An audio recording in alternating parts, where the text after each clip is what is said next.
We found the house because it was cheap. That's how these stories always start. And I used to roll my eyes at that. But when you're staring at listings at 2 in the morning, calculating how much longer you want to survive in a one-bedroom apartment with paper-thin walls and a landlord who forgets to fix the heat, cheap stops being a red flag and starts looking like salvation.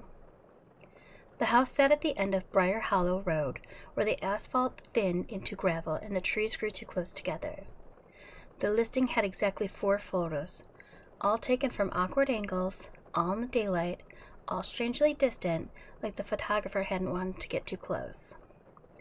"Foreclosure as is, cash only," my husband Mark read aloud.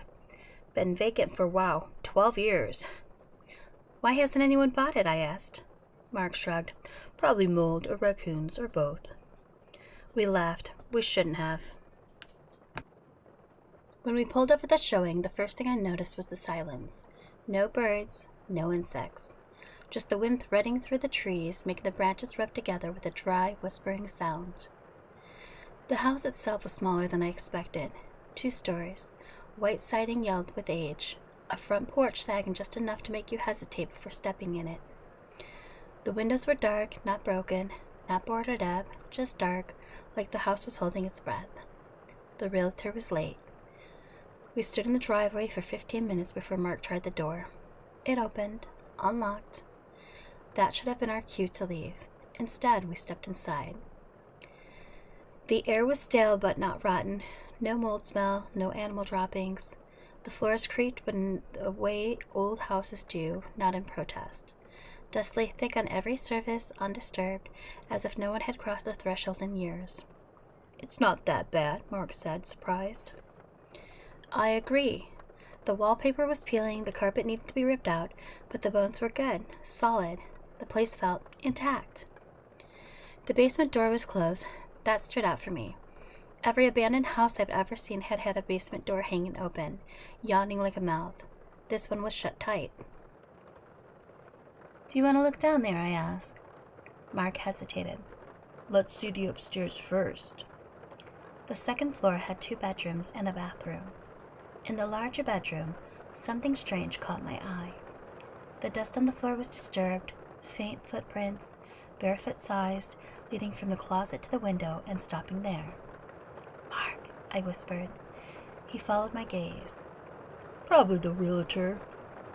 "They're barefoot." He frowned but said nothing. We didn't notice the smell until we reached the top of the stairs again. Something faint and coppery, like gold pennies. "That's new," I said. Mark nodded slowly. "Let's go." We were halfway out the front door when the basement door creaked open behind us. Just an inch, we froze. Neither of us had touched it. The house was quiet again. Too quiet. Mark closed the front door gently and locked it. "Nope," he said. "Absolutely not." We left before the realtor arrived. We still bought the house. Rationality is a powerful drug. We told ourselves the footprints were old. The smell was the plumbing. The basement door, air pressure. Old houses do weird things. The price was less than half market value. We signed the papers a week later. The first night we slept there, we kept the lights on. The house felt different when it was ours, heavier, like it was aware of us. That sounds ridiculous, I know. I would have said the same thing back then. Around midnight, I heard footsteps upstairs. I sat up in bed, heart pounding. "Mark," I whispered. He was already awake. "I hear it." Slow, careful, like someone pacing. We didn't have furniture upstairs yet. The footprints crossed the bedroom above us, paused, then moved to the stairs. Each step creaked as weight pressed down. I squeezed Mark's hand. The steps stopped at the top. Silence, then laughter. A child's laugh. Soft, breathless, right above our heads. Mark bolted out of bed and flipped on the hallway light. The sound cut off instantly. We searched the house.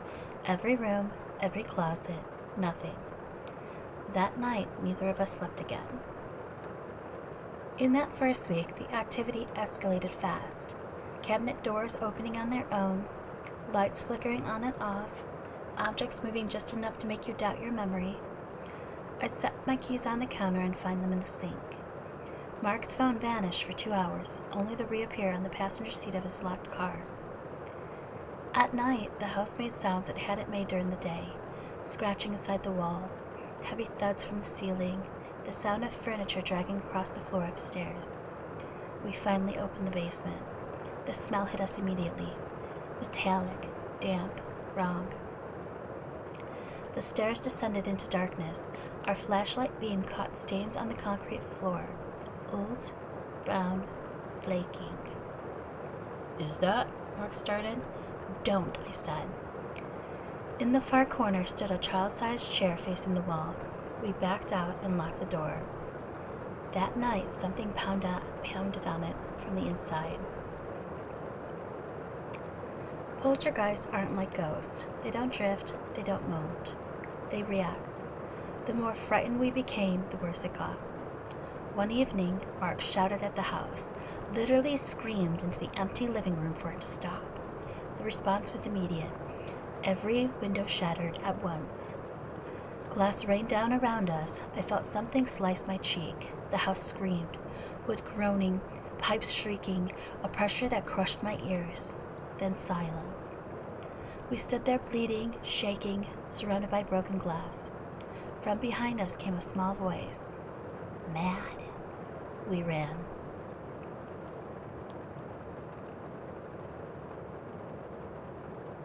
We tried to leave. We truly did, but the car wouldn't start. Phones lost signal the moment we stepped onto the property. That night, we barricaded ourselves in the bedroom. At 3:17 a.m., the temperature dropped so suddenly I saw my breath. The closet door rattled, then bent out. Something pressed from the inside, wrapping the wood like it was soft. A handprint appeared. Too many fingers. The door burst open. What came out wasn't a child, but it wore the idea of one like a costume stretched over something wrong. Its limbs were too long, its head tilted at an angle no neck should allow. Its face was empty, smooth where eyes and mouth should be until it leaned closer. Then the features pressed out from beneath the skin as if it's something inside it were trying to remember how to be human. Mark screamed. The thing lunged. By the second week, the house stopped pretending it was empty. It started touching us, not brushing past, not giraffes or cold spots, hands, gripping wrists, fingers threading into the hair while we slept. Pressure on our chest so heavy I woke up gasping, convinced my ribs were folding in. Mark woke one night screaming because something had pulled 3 fingernails clean off his right hand. They weren't torn. They were placed neatly on the nightstand, aligned like teeth. The blood soaked into the wood before we could stop it. The house learned quickly what hurt us the most. It learned that Mark was afraid of losing control. It learned I was afraid of being watched, so it watched me. Mary stopped reflecting me properly. Sometimes my reflection blinked a second too late. Sometimes it smiled when I didn't. Once I watched myself turn my head slowly to the side while I stood perfectly still. The reflection mouthed something. Mine. The basement door began opening on its own again. Not a crack, not an inch, wide open. Every morning. The smell got worse. Not just metallic anymore, sweet, like rot wrapped in sugar. The kind of smell that sticks in your throat and doesn't leave. We tried boarding it shut. The boards bowed out overnight. Nails screamed as they bent, like something was pushing from below with its entire body. We heard crying from down there. Not a child's cry. A wet cry. Gurgling. Strained. Mark tried to pray. The words came out wrong. Twisted like his mouth didn't remember how to shape them. That night the crying stopped. Something else took its place. Chewing. Mark started sleepwalking. I'd wake to the sound of his feet dragging across the floor, slow and deliberate. When I called his name, he didn't respond. Once, I followed him. He stood at the basement door, forehead pressed against the wood so hard it left a dent. His lips moved silently. I put my hand on his shoulder. He turned around too fast. His eyes were wrong. Not black, not glowing, just vacant. Like something had stepped out and left the lights on. "Don't interrupt," he said in a voice that wasn't his. Too layered, too many tones at once. He slammed his head into the door. Again and again. Bones cracked, skin split, blood ran down the panels in thin lines, and the house laughed. I dragged him away screaming. He didn't remember any of it in the morning, but the bruise stayed, deep, finger-shaped, like something had held him from the inside. That's when I realized the truth. The house wasn't haunted, it was hungry. We finally found records. A family had lived there decades ago. Parents, 3 children. Only one body had ever been recovered. The others were listed as missing, though neighbors reported hearing screaming for weeks after the house was supposedly empty. One said something that made my stomach turn. The house wouldn't let them leave. It needed them to stay inside themselves. I didn't understand that part until it was too late. The possession didn't happen all at once. It came in layers. First, Mark stopped blinking. Then he stopped breathing when he went to sleep. I'd lie awake counting the seconds between inhales. Sometimes it reached 2 full minutes before his chest rose again. He started hurting himself. Small things at first, biting his tongue until it bled, filled his mouth, digging his nails into his arms and carving shallow symbols into his skin. When I tried to stop him, he smiled. The smile split too wide. "There's room now," he whispered. "It's making room." I slept with the bedroom door locked after that. It didn't matter. The walls began to pulse. At 3:17, always 3:17, the house went silent. No wind, no creaking, no insects. The silence pressed on my ears until they rang. Mark stood in the doorway. He shouldn't have been able to get in. His neck bent at an angle no human neck should bend. Veins bulged, black and swollen, crawling beneath his skin like worms. "I need you to watch," he said. The floor beneath him split open. Not cracked, opened. What peeled back like skin, revealing darkness beneath, layered, moving, breathing darkness.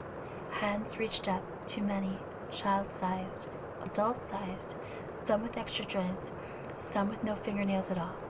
They grabbed Mark. He didn't fight. As they pulled him down, his skin stretched, tearing at the shoulders. His mouth opened wider and wider until the jaw snapped. Still smiling. Still alive. I screamed until my throat tore. The floor closed. The house sighed. I tried to burn it down. The fire wouldn't spread. The flames bent inward, licking the walls lovingly before snuffing themselves out. That's when I felt it turn its attention fully on me. I understand then what it wanted. Not bodies. Tenants. The house doesn't kill you. It keeps you. I feel Mark inside the wall sometimes. I am scratching messages into the wood from the other side. He apologizes. He tells me it hurts less if you stop resisting. The mirrors work again now. They show me smiling, even when I'm not. I'm writing this from the basement. I don't remember coming down here. The chair is warm. The walls are breathing. I can feel something stretching inside my chest, pressing outward, learning the shape of me. The house says it's almost done. It says I'll never be lonely again.